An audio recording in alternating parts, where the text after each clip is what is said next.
Chers frères et sœurs, que la paix soit avec vous.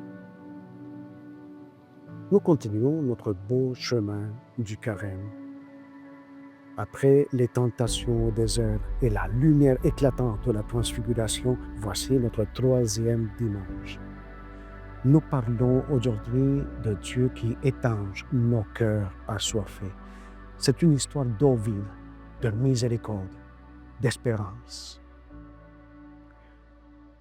Imaginez une pause au bord d'un puits. Le soleil est brûlant et le Seigneur est là, assoiffé, mais il offre bien plus. Êtes-vous prêt pour quelques minutes de fraîcheur spirituelle? Allons-y. Chers frères et sœurs, l'Évangile, c'est une rencontre qui change tout. Le Seigneur est fatigué de la route.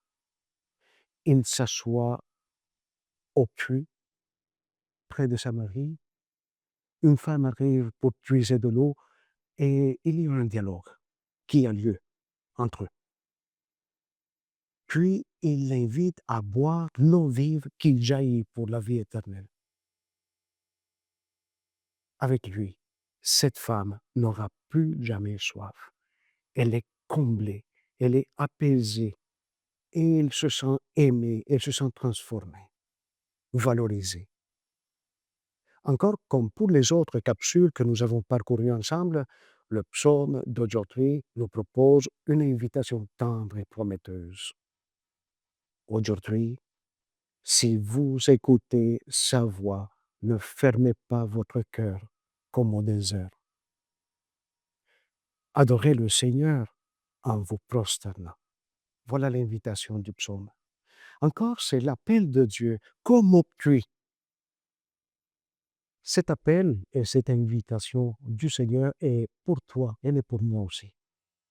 Écoutons sa voix, buvons l'eau vive et c'est promis, nous n'aurons plus soif.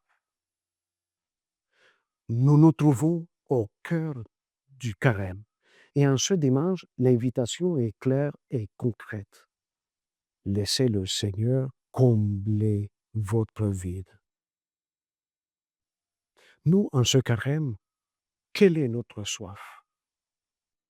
Nous courons après l'eau des puits vides de notre société. Soif de reconnaissance, plaisir éphémère, matérialisme et bien d'autres. Mais le Seigneur attend. Il est sans jugement. Et comme le jour de sa rencontre avec la Samaritaine, il offre l'eau du puits du pardon, de vie éternelle, d'amour, de tendresse. La femme devient désormais un instrument de Dieu. Le carême est ce puits. Venir au Seigneur en confession, laisser couler nos eaux troubles, recevoir sa source pure pour Pâques. Pensez à cette personne qui, après une dispute, prie « Seigneur, tu sais tout. Je suis à toi. Prends ma fragilité, transforme mon cœur, j'ai besoin de toi. » Et oups, la paix est retrouvée. Dieu a tendu la main. C'est l'eau vive qui déborde, qui transforme, qui guérit et apaise le cœur. Votre défi concret pour cette semaine, buvez à la source. Consacrez quelques minutes de votre temps par jour à la lecture de l'Évangile de Saint Jean.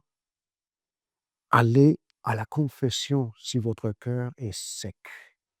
C'est là que Dieu a préparé un puits rafraîchissant pour votre âme.